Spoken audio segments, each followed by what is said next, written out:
Bueno, había varias cositas que por ahí quería ampliar sobre lo visto antes de pasar a este tema de el oscurantismo medieval.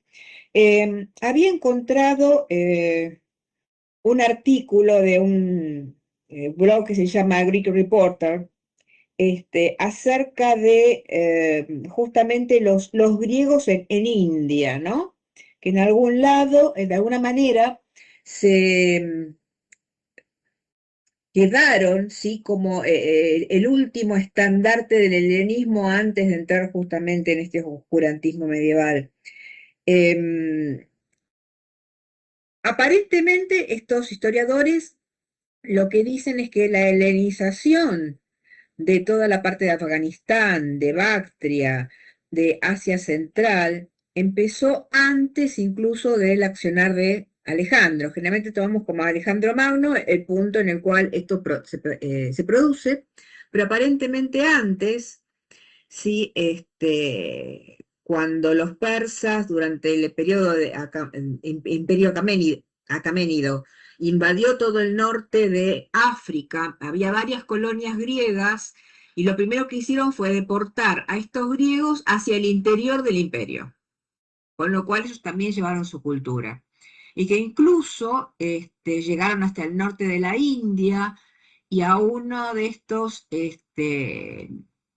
monarcas greco-hindúes, Demetrio I, fue exitoso allí donde Alejandro no pudo, que es conquistar el norte de la India. ¿Sí?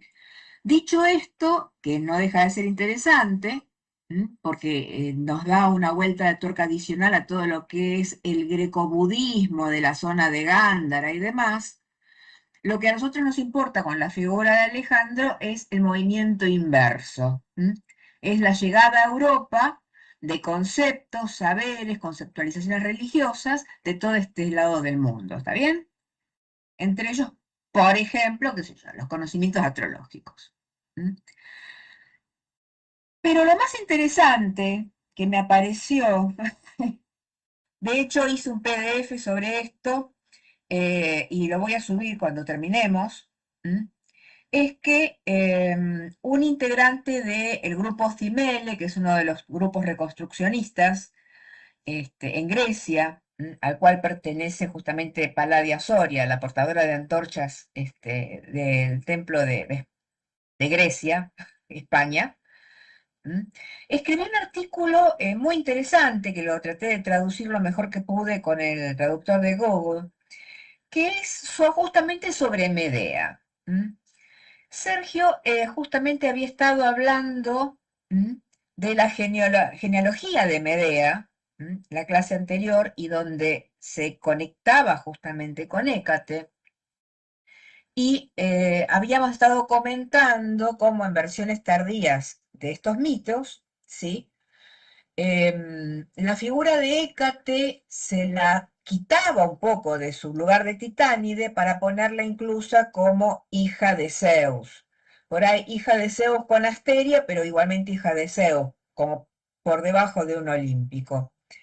Fíjate vos que lo que investiga Nicolás es más que interesante, porque él dice que el filicidio que se le atribuye a Medea, que nos llega a todos justamente por la tragedia, ¿sí? Es una versión reciente, dentro de lo que podemos hablar, ¿no? De la época, que justamente fue promovida por los corintios para borrar su agos, que se conoce también como el agos de los corintios, agos o agos creo que es, que quiere decir en griego algo relacionado con la culpa divina, con la deshonra, ¿no? Como una especie de falta enorme que hubieran cometido los corintios.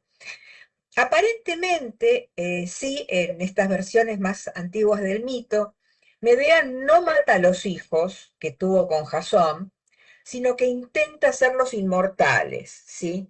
Por eso los esconde en el templo de Hera. Pero ¿qué pasa acá? Que después, más adelante en el escrito, Nicolás lo explica. En las versiones más antiguas del mito, Lo que dice es que los corintios fueron los que mataron a los 14 hijos de Medea, ¿sí? Justamente en el altar de Hera. ¿Mm? Y esto lleva justamente a que la ciudad reciba un castigo divino, donde empiezan a sufrir una tremenda hambruna y sus bebés empezaron a morir. ¿Mm? Entonces, aparentemente, lo que dice también esta versión es que la ciudad se vio obligada todos los años a entregar 7 niños y 7 niñas al templo, no para ser sacrificados, ¿sí? Sino para servir por un año con una especie de vestimenta negra y totalmente rapados, como forma de expiación. Y que también los corintios habrían erigido una figura femenina salvaje, la cual llamaron Deima, como Deimos, el hijo de Ares, o la deidad que acompaña a Ares, el temor, ¿no? Lo terrible. Eurípides aparentemente conocía estas versiones, ¿sí? Del infanticidio a manos de los corintios, ¿no? De Medea. Y que aparentemente el haber escrito esta tragedia generó una enorme irritación entre los atenienses, porque de alguna manera en el imaginario popular él exoneraba a los corintios de esto que habían hecho. Y que incluso en vísperas de la guerra del Peloponeso, del 431 antes de la era común, cuando es la máxima tensión entre Atenas y Corintio, a Eurípides los atenienses lo acusaron de soborno y traición. Aparentemente le habrían pagado 5 talentos, que era un montón de dinero en la época. Lo obligan a exiliarse en Macedonia, y lo que afirma acá el investigador es que antes de su obra, esa versión del infanticidio a manos de Medea no aparece en ningún lado. Y que incluso en Ovidio o en Píndaro o en otros autores, tampoco aparece la versión del infanticidio a manos de Medea. Pausanias, por ejemplo, no la considera un infanticida como la presenta Eurípides, ¿sí? Y nuevamente reafirma Pausanias la versión en la cual los corintios fueron los que los apedrearon.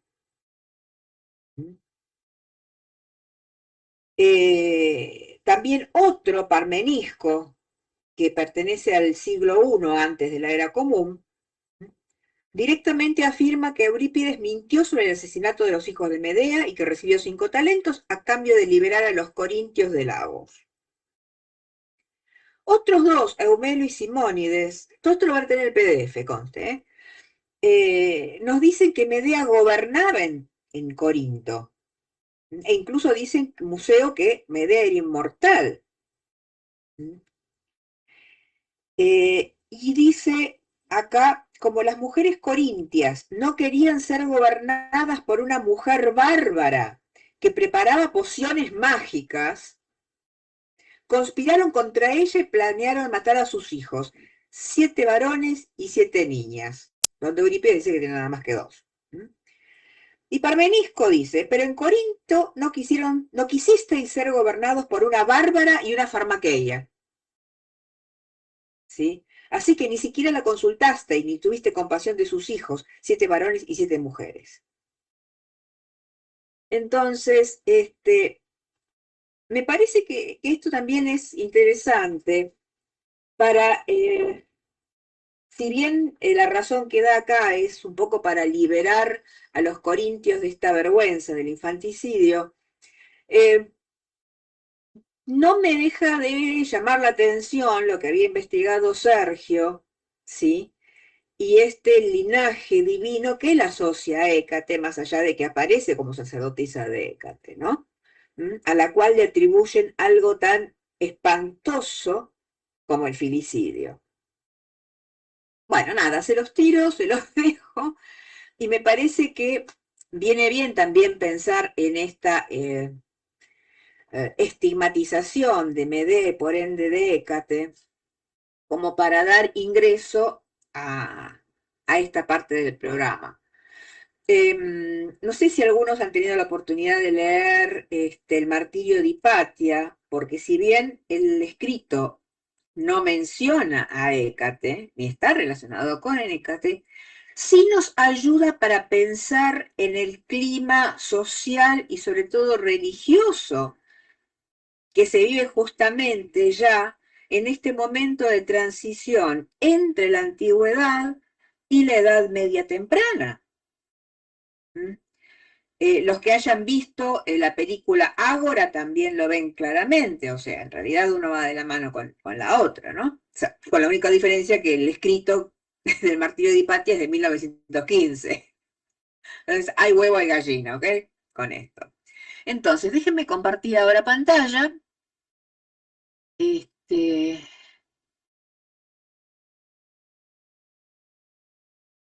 a ver, desaparece, ¿no? Sí, aparece. Perfecto. Bueno, entonces, eh, vamos a ir un poco a este tema de la expansión del cristianismo, ¿m? En el Imperio Romano, que justamente genera esta profunda transformación. Em, Lo que tenemos que entender es que muchas de estas películas bíblicas, especialmente estas películas bíblicas de la década de los 50, principios de los 60, Quo Vadis, el manto sagrado, el cáliz de plata y todo eso, parecen mostrar que aparece Jesús y todo el mundo ya se convirtió instantáneamente. Y aparte esto de la religión de los pobres. ¿Mm?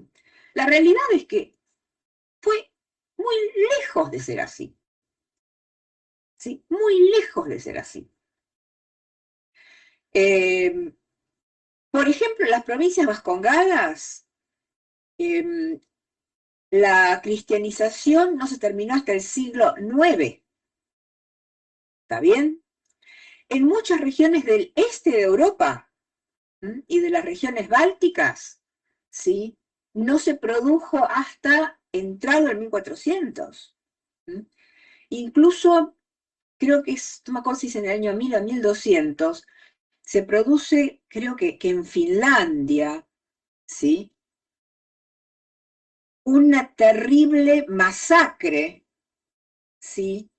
De paganos a manos de cristianos también por negarse a convertirse. Recordemos también ya siglo VIII, bajo Carlomagno, también la conversión forzada de los pueblos germanos. Convertite te degollamos también fue otra masacre. No sé si se conseguirá online, pero hay una película o una miniserie, creo que es una miniserie llamada La papisa Juana, creo que es alemana, donde justamente, digamos, dramatizan la infancia de Juana como hija del cura de la aldea, que en ese momento todavía no tenían, digamos, no estaba tan claro el tema del voto de castidad de los curas, y la ponen como hija de este cura y de una pagana oculta que a la noche le enseñaba sobre las deidades propias, ¿sí? Y cuando llega Carlomagno, ¿no? Las tropas de Carlomagno los pasan a los que no se querían convertir a degüello. O sea, lo que tenemos que entender es que hubo mucha resistencia y fue una conversión que se hizo literalmente a sangre y fuego. Obviamente yo no voy a pretender, o bueno, otra fuente más, ustedes, bueno, sabrán que mi acercamiento a Hécate viene a través del mitraísmo, donde es una figura muy fuerte, ¿sí? Este, no voy a entrar ahora en temas de mitraísmo, pero investigando justamente como por los disparadores que me tiraba mi maestro sobre el mitraísmo, encontré un paper muy interesante de Marquita Volgen, una historiadora, que en realidad muestra cómo el mitraísmo se expande por el imperio, pero llevado justamente por primero los soldados y después por todos los distintos oficios que van acompañando a los soldados en los puestos fronterizos, ¿ok? Y que muchas veces el cristianismo venía de la mano de las élites, como por ejemplo podemos hablar de Helena, Santa Helena, la madre de Constantino, el que forzó todo esto, ¿ok? ¿Mm? Constantino es al que se le atribuye esto de un imperio, un emperador, una religión. Si bien se fue afianzando con los que siguieron. Pero como ven en esta filmina, ¿sí? Esta transformación se realiza, como decía, sangre y fuego, donde estos templos paganos, como van viendo, ¿sí? Fueron clausurados, fueron destruidos, convertidos en iglesias cristianas. De hecho, hay un montón de mitreums, como el de Santa Prisca, por ejemplo, que se descubrieron cuando se empezaron a hacer excavaciones y debajo aparecieron los mitreums u otro tipo de u otros templos, ¿sí? En América pasó más o menos lo mismo, tanto este, en México o en Perú, en todas las grandes civilizaciones americanas. También sus lugares sagrados fueron de este punto desacrados. Acá lo interesante es que estas prácticas religiosas tradicionales, sobre todo, fueron prohibidas a través de edictos imperiales.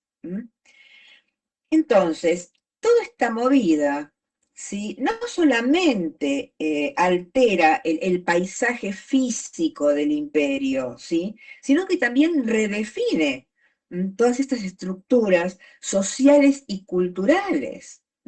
Acá les doy una lista de los distintos templos que justamente sufrieron esta desecración.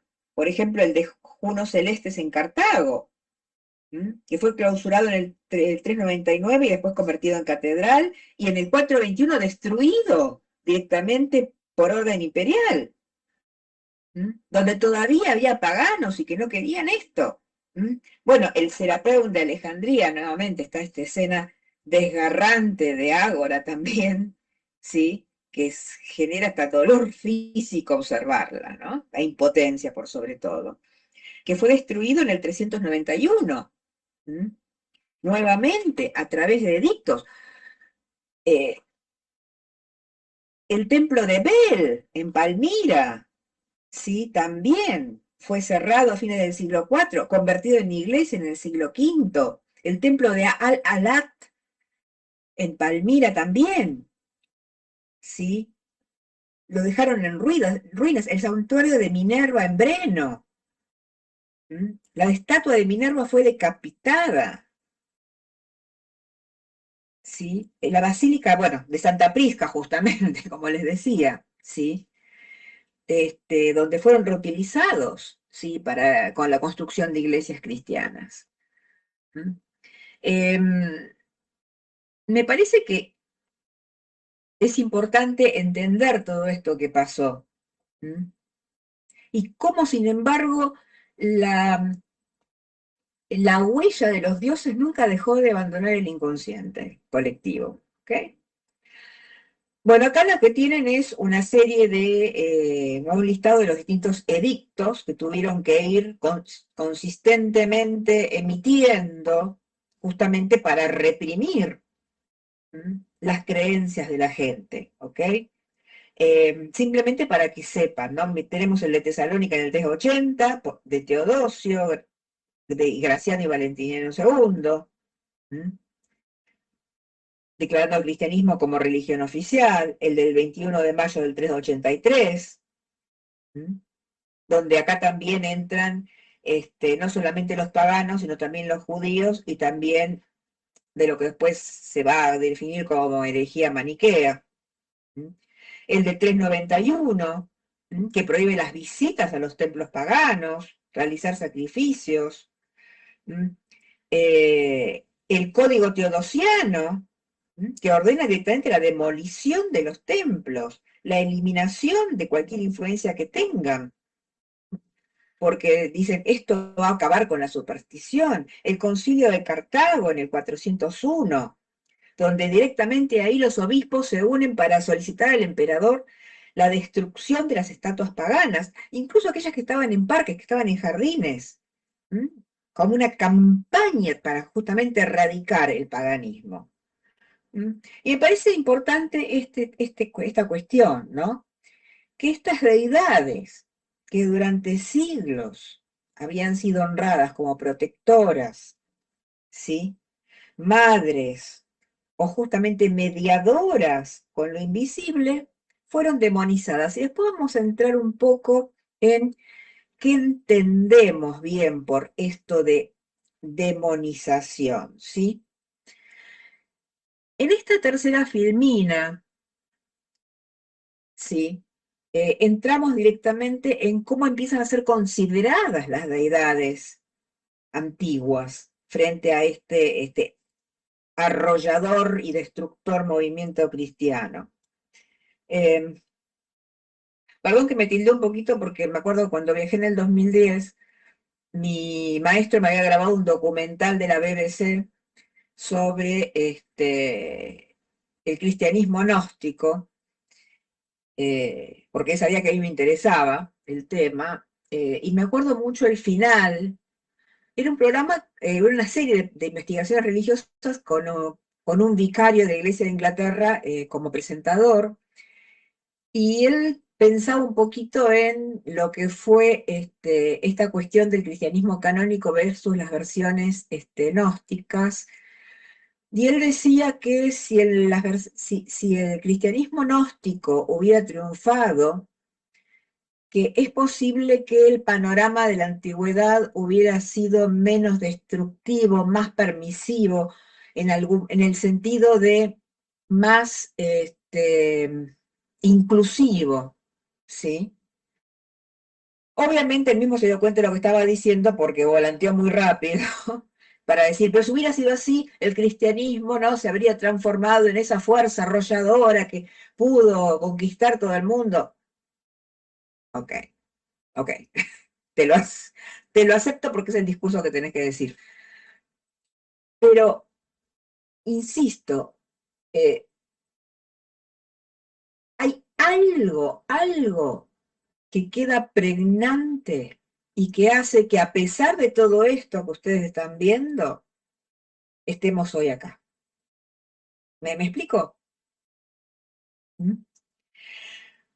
Bueno, Sí. vamos a repasar un poquito lo que nos van diciendo estos señores, ¿no? Pensar que esto va a quedar grabado y en YouTube. Uy, qué horror, no importa. Bueno. Eh, Eso. wow, me hago cargo. Eh, Aparecen como agentes de los demonios, ¿no? Justiniano Martí, ya en el siglo II, en la primera apología, dice: los dioses paganos son en realidad demonios que engañan a la humanidad para alejarlos del verdadero Dios. Más o menos lo que dicen los creacionistas en relación a este, a los fósiles, ¿no? Pero bueno, arqueólogos, paleontológicos, pero bueno. Eh, Incluso dice Justino que los antiguos cultos no eran honorables, sino formas de posesión demoníaco. Lactancio dice que los dioses antiguos son demonios caídos, y especialmente dice que Saturno, Júpiter y otros son espíritus inmundos que inspiran rituales sacrílegos y depravaciones. San Agustín, del siglo V, explica que los dioses romanos son demonios maléficos. Critica obviamente el culto a Venus, de esta lujuriosa espantosa, ¿no? Mercurio, que solamente recorta el punto de patrón de los ladrones y engañadores. Ok. Y si bien San Agustín no menciona a Hécate, sí, sí trata a todas las deidades citónicas como figuras que considera bajo la óptica demoníaca. ¿Ok? ¿Se entiende?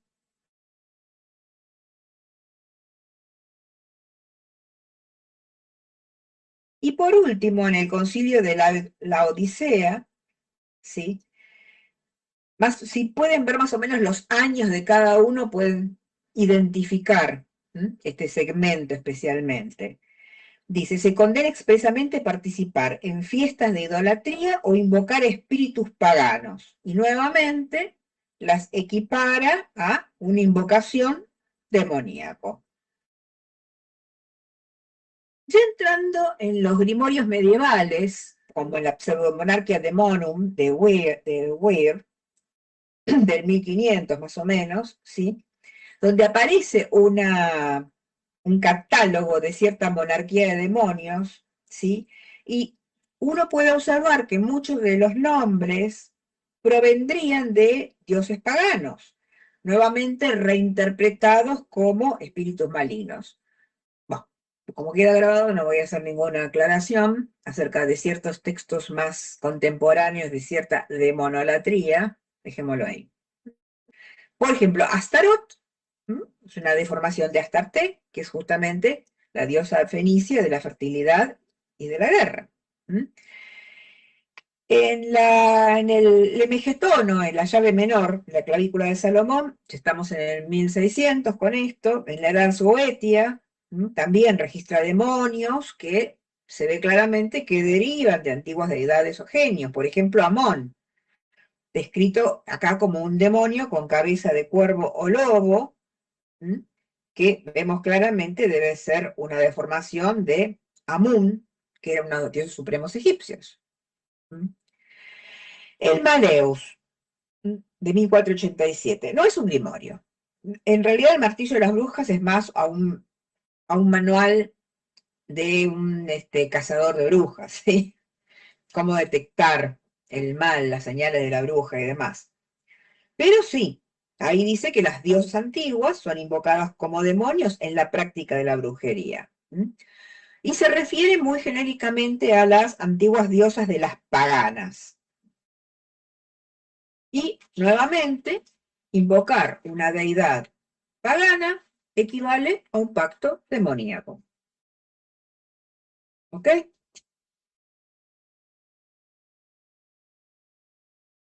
Nuevamente, se los digo muy rápidamente para que, pero se los digo porque me parece importante que tengan documentación. Me parece importante que tengan datos. Me parece importante que se entienda nuevamente que no es que el grueso de la humanidad en Europa o áreas adyacentes de golpe se iluminó, vio la luz o cosas por el estilo. Bueno, ¿qué pasa con Hécate? A ver, acá me gustaría que nuevamente nos coloquemos mentalmente en esta antigüedad tardía, ¿sí? Estos últimos momentos antes de esta avalancha feroz, donde, como hemos visto, tenemos esta Hécate en los oráculos caldeos, donde aparece justamente como el alma del mundo, donde se enfatiza también el aspecto de Soteira o Salvadora. A ver, si vamos al caso ya desde los poemas homéricos, sí, ahí ya podemos encontrar la figura de Hécate, ayudando a Deméter en el rescate de su hija. ¿Bien? Pero nuevamente, tenemos una coexistencia de esta Hécate luminosa de los oráculos, pero también por otro lado, coexiste con la Hécate más netamente citónica, como aparece muchas veces en las invocaciones de, por ejemplo, los papiros mágicos griegos. O en la famosa planchita esta triangular de, creo que era de Pérgamo, bueno, no importa, ya me voy a acordar, donde aparece justamente mencionada en un ritual de maldición. ¿Está bien? Entonces, coexisten estos aspectos, con lo cual no quiere decir ni que uno es verdadero y el otro es falso. En última instancia van a apuntar a la multivocidad de Hécate como deidad. Pero, el que existiera como una deidad citónica, el que existiera asociada por ahí a, a estos rituales, ¿sí? Por ejemplo, los que estén en el grupo de WhatsApp en inglés del Covenant, cuando se empezó a hablar de la asociación de Hécate con los leones, ¿sí? Yo justamente puse un pedacito de la invocación a Selene, donde aparece como una figura terrible, descrita. Ahí, ¿sí? Entonces, obviamente, con esta impronta que venimos hablando hasta ahora, ¿sí? No escapa a todo este movimiento de demonización, ¿sí? Y ojo que, y esto es interesante, no siempre se la nombra explícitamente como un demonio en estos textos, ¿sí? Tempranos. Pero obviamente por desplazamiento de estas características de los límites, de los umbrales, de lo citónico, obviamente va a quedar asociada a lo demoníaco en este pensamiento cristiano medieval, ¿sí? Y nuevamente, y esto me parece importante, demonización no es simplemente satanización. Ah, esto es satánico, esto es del diablo. Sino realmente es reinterpretar, como hemos visto en las descripciones en las filminas anteriores, reinterpretar esto que antes era sagrado y protector para volverlo peligroso y seductor. Obviamente seductor en el sentido de que lleve hacia la perdición, lleve hacia el infierno, ¿ok? Entonces, acá lo que tenemos es algo en algún punto, por lo menos en mi punto de vista, siniestro, ¿m? Porque hay una estrategia discursiva acá. ¿M? No solamente se destruye el templo, sino que se transforma este imaginario simbólico. ¿Se entiende esto? ¿Mm? Entonces, justamente Hécate, que como acabamos de decir recién, es una figura ambigua, protectora, pero en estos cruces de caminos, ¿no? Esta psicopompa, esta guía de almas. También diosa de los partos, la Courotropos también, la cuidadora de los niños, pero también la señora de los misterios nocturnos, se va transformando progresivamente ¿en qué? En una sombra temida, asociada justamente a qué? A la brujería, los fantasmas, los sortilegios. Y entonces, si aparece, va a aparecer reinterpretada en algunos grimorios, no como una diosa, sino como una entidad invocada o rechazada, obviamente, en estos oscuros márgenes de esta teología que se vuelve cada vez más ortodoxa. ¿Está bien? Eh, entonces, esta Hécate que vimos tan asociada también a los encantamientos mágicos, termina reducida a un símbolo del peligro. Pero ¿cuál sería este peligro? Lo femenino salvaje, esta cuestión nocturna que el dogma no puede redimir. ¿Ok? Eh, a ver, como veníamos diciendo con la consolidación justamente del cristianismo, ¿sí? Como religión oficial del Imperio Romano, que acá, guste o no, en algún punto la estructura religiosa imperial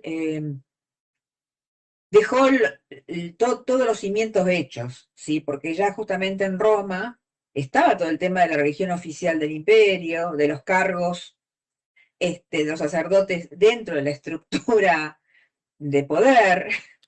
Entonces, lo único que tuvo que ahí es ponerse el cristianismo arriba de esto. Y esto lleva justamente, como habíamos dicho, a un intento, obviamente fallido, de hacer desaparecer a los antiguos dioses, porque no desaparecieron. Y acá es algo que también tenemos que entender, porque, a ver, los dioses de la... Tenemos que pensar en los dioses antiguos como dioses a través de los cuales la naturaleza, la vida se expresa, ¿sí? Sin querer, o tal vez con la ayuda, mejor dicho, tal vez con la ayuda del concepto egipcio de Netzer, ¿sí? Refrescamos un poco esto. En Egipto lo que se pensaba de este Netzer como una especie de energía divina, de la cual los dioses eran su manifestación, su cara visible. Y donde, ¿por qué los animales? Porque en algún punto los animales estaban casi mejor preparados que los humanos para representar ese aspecto de la naturaleza.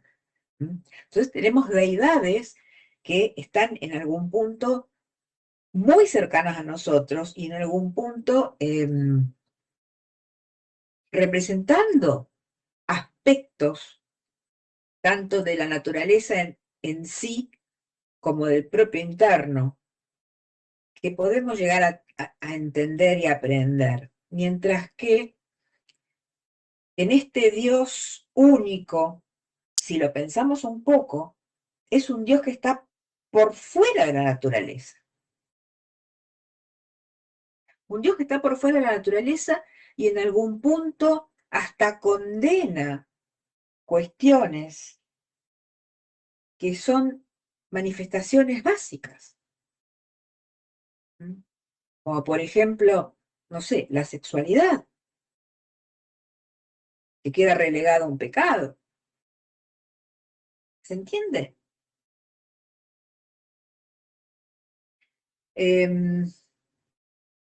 Pará, Juan, ¿no? Ya me voy a acordar, se me había usado una idea recién, ya Julia, vamos a volver a eso. una consulta. Sí. Y podría ser, con respecto a las diapositivas anteriores, de que efectivamente los dioses griegos tengan esta naturaleza demoníaca o angélica. Yo me acordé de un epíteto que le dice a Apolo en los papiros mágicos griegos, donde le llaman primer ángel de Dios. Entonces, si ellos ya tenían como esa asociación como como que fueran ángeles o demones, porque no eran dioses creadores.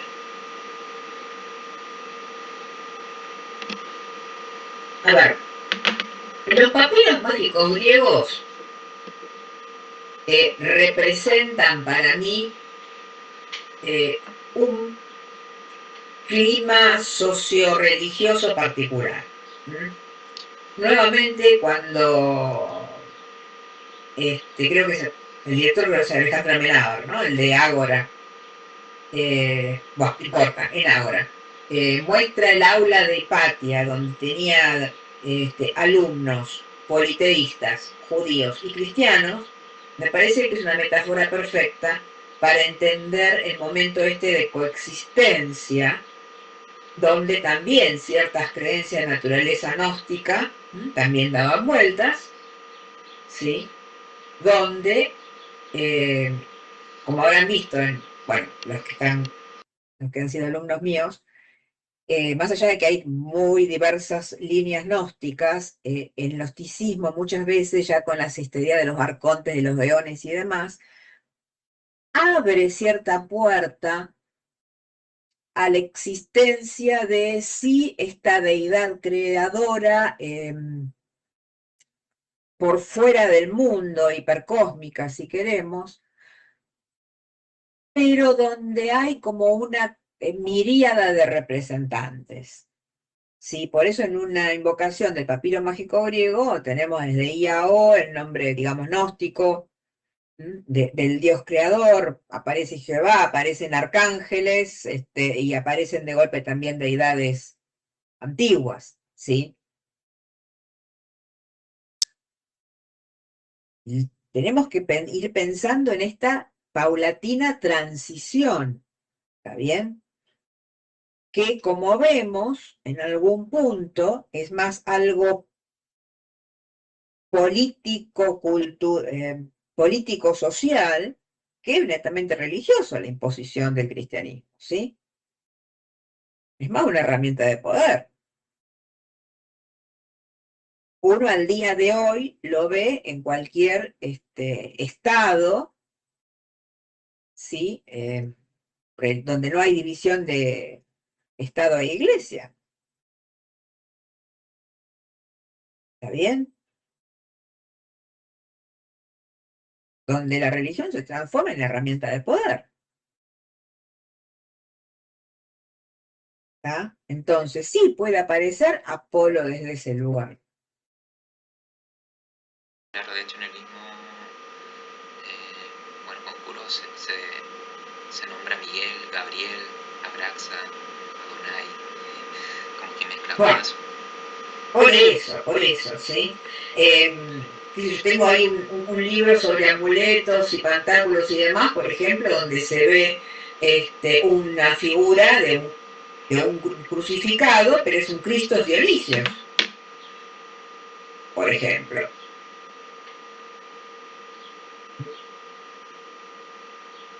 Entonces, pasaron, digamos, entre comillas, cosas raras en ese momento, ¿sí? ¿Está bien? Lo que tenemos es una versión, que es la que predomina del cristianismo, pero donde se impone un único Dios. Y es interesante que muchas justamente de las restricciones o pecados capitales que impone, en algún punto atentan contra cosas que en algún punto son naturales. El sexo, el disfrute de la comida, el descanso, ¿sí? Obviamente uno podría decir, bueno, pero lujuria no es lo mismo que el sexo, gula no es lo mismo que el disfrute de la comida. Es una exacerbación, pero la cuestión es que cuando se implementaba,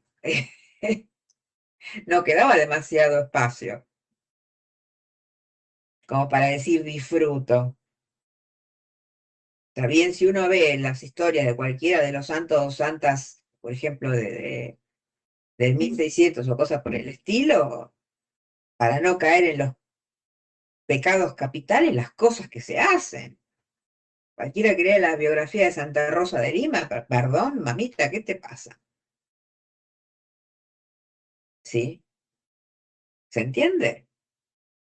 Sí, es terrible, Claro, claro. es terrible. Entonces, ahí yo por lo menos leo un instrumento de poder a través de la sujeción del cuerpo. ¿Está bien? Lejos estamos de esos rituales que tanto espantaron a Herodoto cuando visita Babilonia, del rey con la sacerdotisa teniendo sexo en público, ¿no? Pero bueno.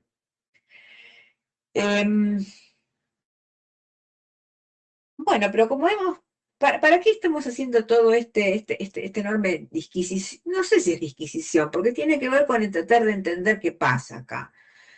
Y es que no desaparecen de la memoria cultural, ¿sí? Lo que intenta en última instancia el cristianismo es reinterpretarlo, y como dijimos, en esa reinterpretación, todo lo que era sagrado, protector o mediador se recodifica como superstición, idolatría e incluso el pacto demoníaco. Como si hubiera quedado la historia oficial, ¿no? Es que es la historia oficial. Por eso digo, es la historia oficial, no hay con qué darle, no, no convencemos a nadie. Claro, claro. Em, Recordemos también que era una época en la cual sobre todo cuando se habla esto de Hécate, de esto femenino salvaje no redimido, era una época en la cual todavía era materia de discusión dogmática si las mujeres tenían o no alma. No me acuerdo ahora el año del edicto, bastante Hace posterior, poco, claro, bastante posterior, que ahí a unos papás se dijo, bueno, sí tienen alma, bueno, ponele, ¿ok? Recordemos justamente que a la mujer se la condena a través del cuentito del Génesis, ¿no? De la caída, como causante de esta pérdida de gracia, causante de esta expulsión del paraíso. Nuevamente, Valentino, ¿no? Cuando dice, nada, el primer salvador es la serpiente, que le dice, chicos, miren que acá se están metiendo gatos por liebre, pero bueno, esa es otra historia. ¿Está bien? ¿Se entiende esto? Sí, ¿Está? está claro. A ver.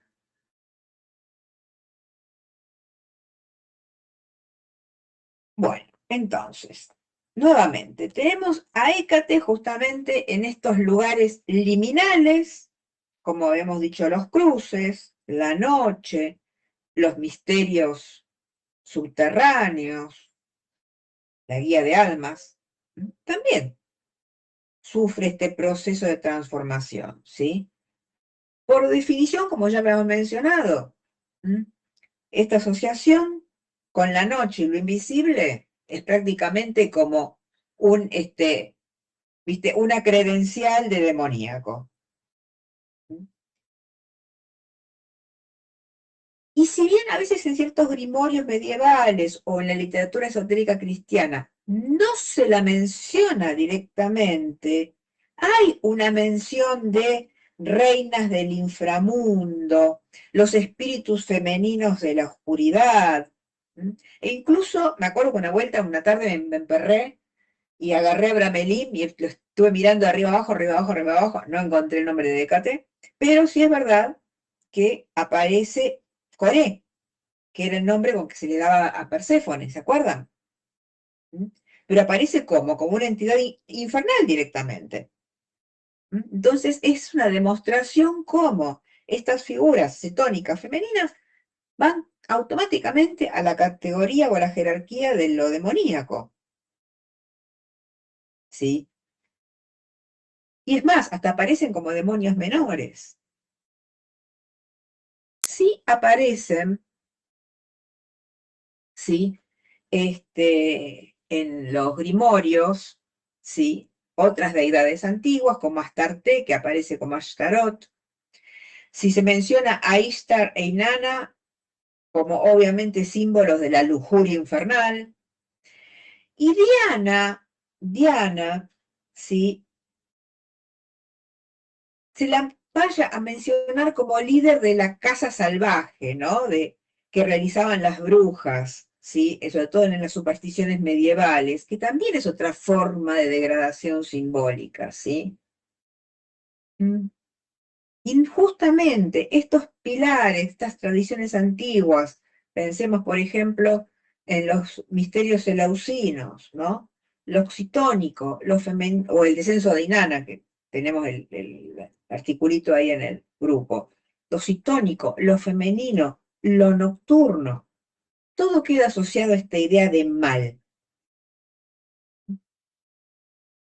Y entonces justamente esta visión del mundo, de la naturaleza salvaje, de los antiguos misterios, quedan por fuera del imaginario cristiano, en estos márgenes y justamente en el ámbito del demonio.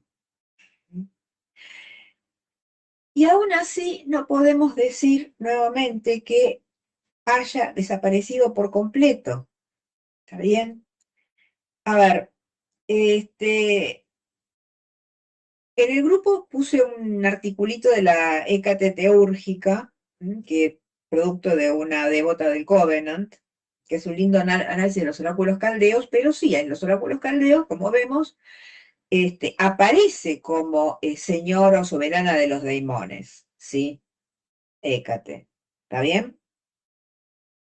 Pero, esto es interesante, en la Edad Media bizantina, en el siglo XII, un erudito llamado Ioannis Tzetzes, ¿sí?, que era un gran lector de todo lo que es la tradición órfica, menciona a Hécate en sus comentarios, ¿sí?, como Angelos, la mensajera, que era justamente todo el nombre sagrado de Hécate.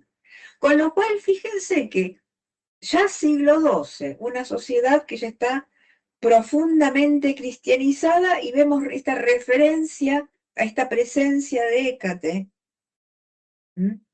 que aún sigue en algún punto reverberando en la conciencia. ¿Ok? ¿Vamos con esto hasta ahora? Sí. Bueno, seguimos avanzando y vamos a entrar un poquitito en, creo que nos da el tiempo, en lo que es la literatura ya renacentista o de una modernidad temprana, donde nuevamente Hécate va a resurgir como una figura mágica por excelencia, especialmente en las obras de Shakespeare y especialmente en Macbeth. ¿Ok? Aparece acá ya claramente Hécate como regente de las brujas, como comandante de encantamientos, como símbolo de este conocimiento oculto en desafío al orden establecido. Shakespeare en cierta forma está retomando la tradición de los grimorios, pero en algún punto nos da la pauta de que el arquetipo nunca se apaga. Hay una devota de hace años del Covenant of Hécate que se llama Emily Harding, no, Emily Carding. Es actriz, ella es actriz, ha aparecido en varias películas, obras de teatro, pero al mismo tiempo escribió un libro muy, muy, muy interesante justamente sobre Hécate en Shakespeare. Sí, lo presentó en uno de los primeros simposios, creo que el del año 21. Por si quieren investigar un poquito más, ampliar un poquito más sobre esto. ¿Ok?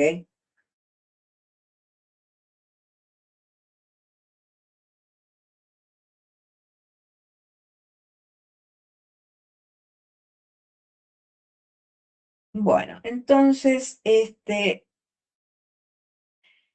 ya acercándonos a lo que es el Renacimiento propiamente dicho, ¿sí? Por más intentos que se haya hecho de borrar por completo la memoria de los dioses, no fue exitoso. ¿Por qué? Porque justamente a partir del Renacimiento vemos un enorme revival. Yo les he conseguido dos papers en castellano, uno de la Universidad de La Plata de Argentina y otro de una universidad venezolana, sobre justamente la pregnancia de los mitos clásicos en las obras artísticas del Renacimiento. O sea, ahora también se los voy a subir. Porque justamente acá lo que vemos es un boom de todos estos temas mitológicos que aparecen claramente en estatuas, en pinturas, en óperas y en la literatura también.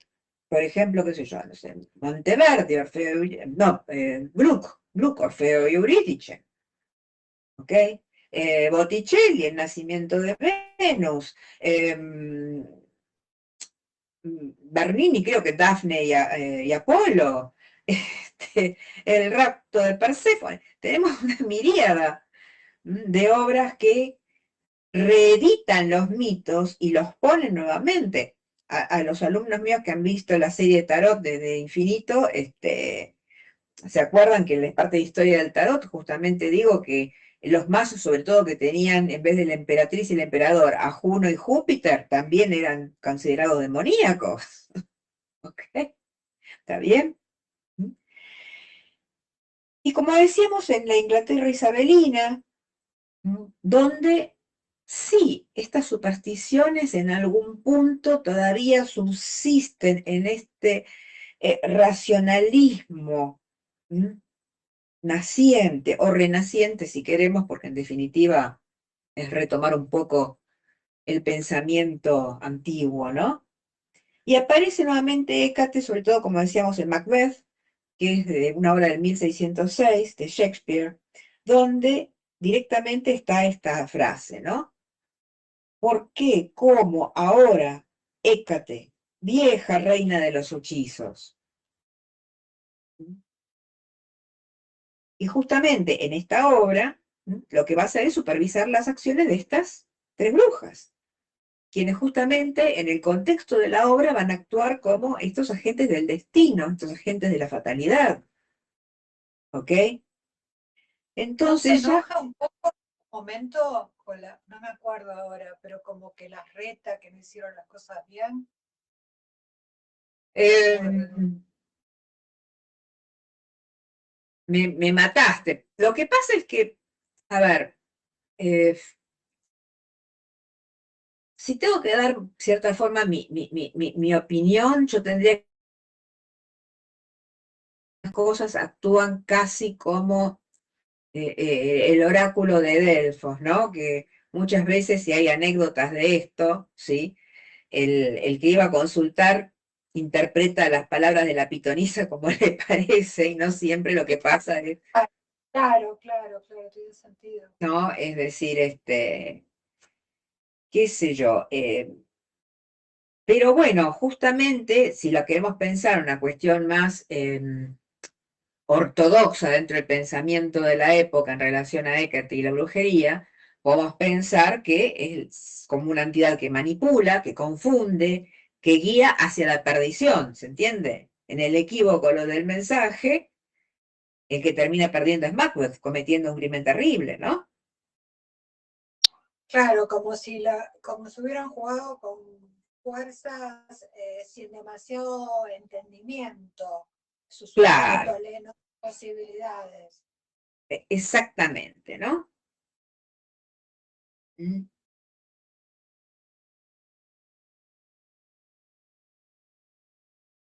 Oh,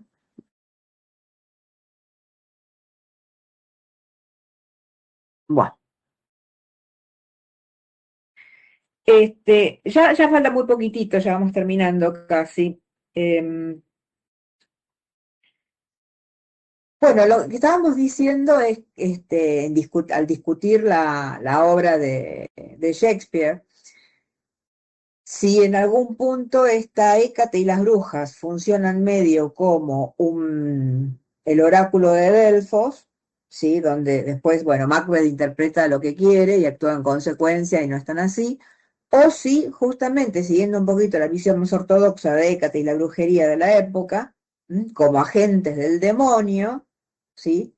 Los tendríamos que ver como una entidad que en algún punto justamente guía al protagonista hacia la perdición.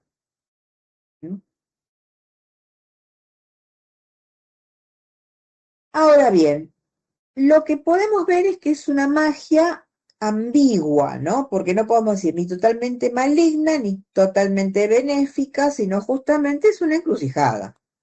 ¿Mm? Ofrece poder, pero es un poder que tiene un precio.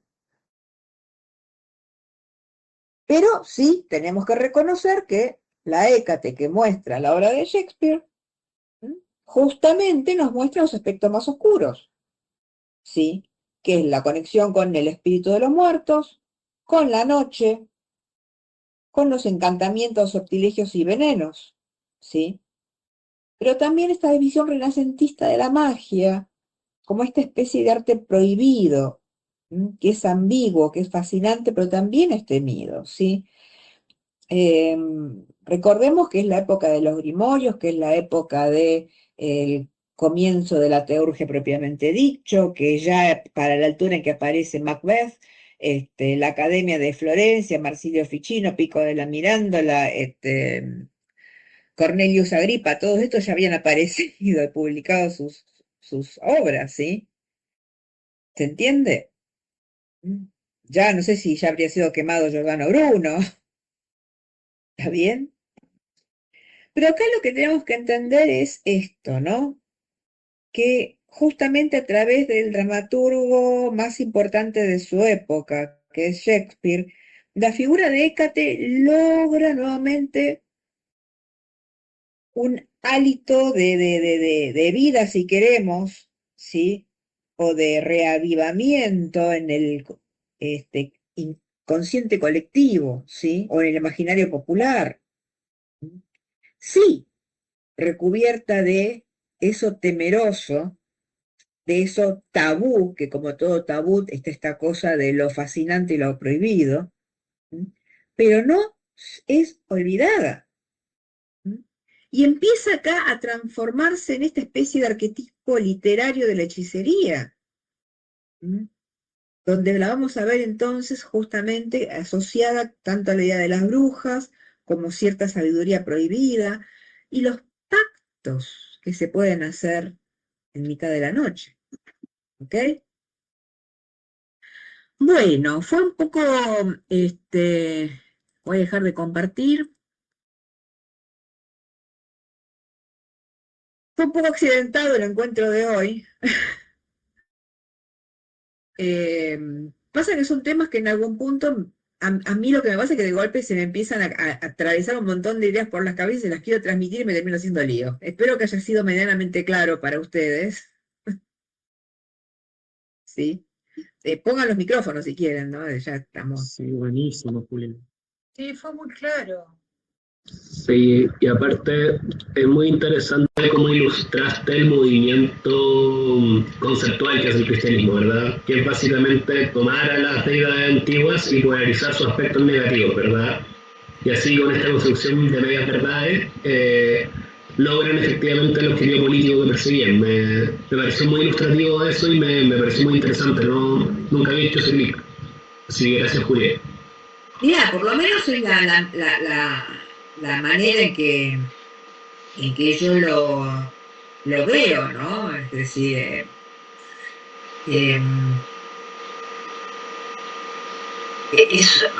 recordemos, por ejemplo, hablamos de Carlomagno, ¿sí? Cuando Carlomagno pretende revivir el Imperio Romano, de la gloria del imperio, ¿sí? Porque pone el foco justamente en esta cuestión hegemónica de Roma, que en realidad en la práctica, como hemos visto, ¿sí? Lo que hacían fundamentalmente es, sí, como decían en La vida de Brian, la película de los Monty Python, que los antiateros son todos los romanos, y caminan, y los baños públicos, y, ¿sí? Pero tenían esta cuestión de mandar sacerdotes, mandar legisladores y tratar de averiguar un poco cuál era la religión local, cuál era las leyes locales y tratar de hacer una especie de amalgama de lo mismo. Yo por algún lado, no me acuerdo de la imagen esta ahora, pero me acuerdo que en Francia se había encontrado un altar donde estaba en el centro, grande obviamente, el Carrunos, el dios astado, ¿sí? Flanqueado por Mercurio y por Apolo. Yo sé el dibujo un poquito más chiquito, pero Mercurio y Apolo, ¿ok? O en Inglaterra, en el templo de Sulis Minerva. Entonces, sí, están los dioses, está la religión oficial, están los dioses oficiales, pero esto no hace que se olviden los dioses locales. Y en algunos casos, como en el caso de Carrunos no fue asociado a ningún otro. Otros sí, el dios solar, altares o santuarios a Love Apolo. Eso sí, ¿está bien? Pero estamos todos contentos con eso. El único problema que tuvo realmente el imperio fue la provincia de Judea. ¿Qué pusiste, perdón? Hay una chica. Esa es una chispa sobre tu derecha que se ve muy bien. No sé si se genera por que hay algo allí o por no, al otro lado. ¿Acá? Sí, ¿Azul? sí, o nada. No, está la lámpara de sal. No, se refleja algo y se ve como una bola de tela azul ahí, o morada. No sé, después veremos si sale en la grabación. No sé. Pues supongo que debe ser algo que cae la luz. Hay una lamparita prendida con una velita aparte. Debe Sí, ser sí, así. pero esto se ve aparte. La vela que refleja. Sí, puede ser un reflejo, Puede ser pero reflejo. se tiene un efecto muy bonito. Bueno, así va a quedar lindo. Como les venía diciendo, no es que, salvo en esta referencia de Johnny Tsetses, de Hécate Angelos, y por ahí la aparición de Corena Bramelin o cosas por el estilo, no es que, salvo esto, que como les decía, Emily Carding hizo una investigación muy importante al respecto, la figura de Hécate no aparece como muy pregnante o relevante en general dentro de este enorme oscurantismo y demonización de todas las religiones antiguas. ¿Ok?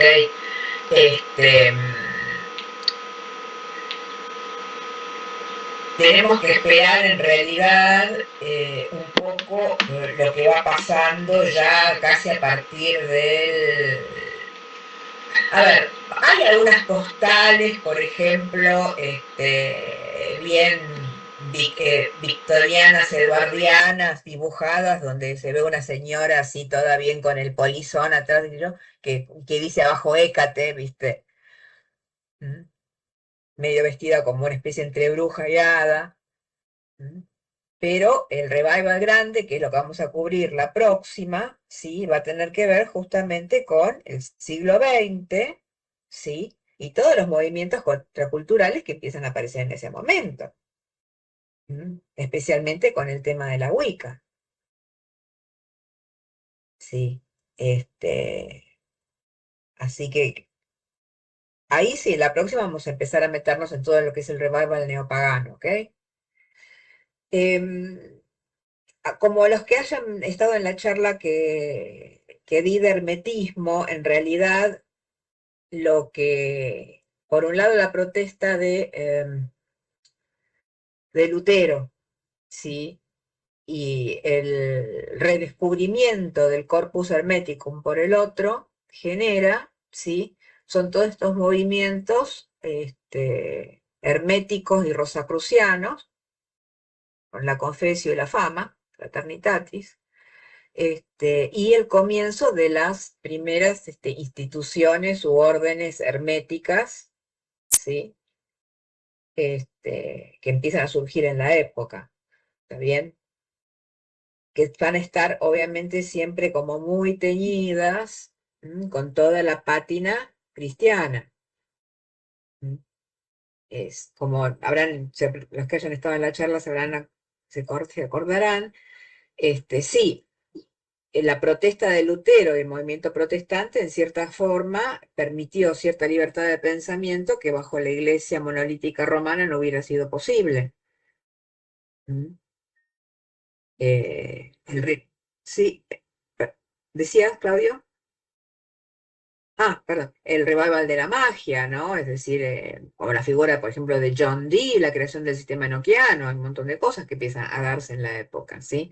Pero no con tanto énfasis, a lo mejor, en lo que sean los panteones antiguos. Salvo la pregnancia de las deidades clásicas a través de la astrología. ¿Está bien? Y la invocación de los espíritus planetarios.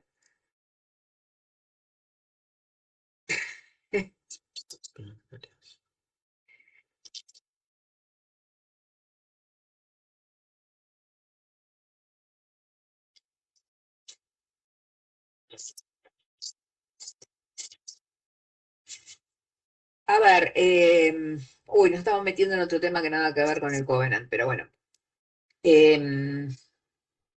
Me parece que también hay una cuestión que tiene que ver con esto del intercambio adentro o afuera, porque también en ese punto esa astrología clásica, sí, era bastante, en cierta forma, predictiva, ¿sí?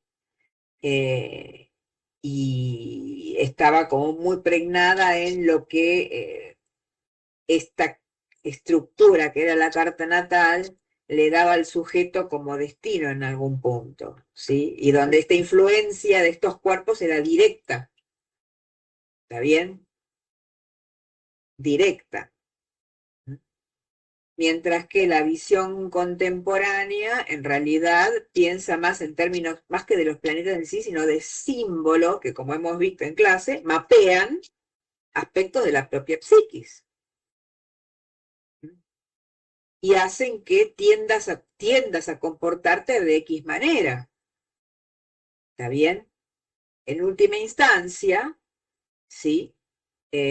Conocer esto y conocer el arquetipo, como habíamos visto, la función psíquica a través de la función planetaria y la expresión a través de su lugar en signo, mientras yo conozco este espectro, puedo en última instancia tener cierto espacio para la maniobra y decir, bueno, con qué aspecto de este espectro que el signo me marca me quiero conectar. ¿Está bien? O pretendo estimular para no terminar siendo, como diría Lacan, sujeto del inconsciente para pasar a ser sujeto de la enunciación. Entonces, yo decido, que no es nada más y nada menos que por ahí lo que decía Pico de la Miranda, en Marsilio Ficino, pero bueno, no importa. ¿Sí? Estamos repitiendo nosotros. ¿Está bien? Ahora bien, por otro lado, especialmente cuando uno mira los tránsitos de los llamados transpersonales, ¿sí? Uno dice, y pur si mueve, ¿sí? Porque por más que digan, no, son aspectos de mi psique, aspectos de mi psique, de golpe me está pasando algo que parece realmente una afuera y voy a los tránsitos y dije, ah, bueno, mira, es complejo el tema. ¿Se entiende esto, Claudio? Es como siempre un campo de estudio y de descubrimiento constante, no por nada, hace como 45 años que estoy con esto. A ver. ¿Está? Bueno, nos encontramos entonces en principio dentro de el tercer sábado de junio, me tengo que fijar bien qué fecha nos cae, ¿está bien? Y bueno, Claudio, cuando tengas esto listo, me lo pasás así yo después lo subo al grupo. ¿Mm? Y al Covenant. Bueno. Corta la grabación, por favor.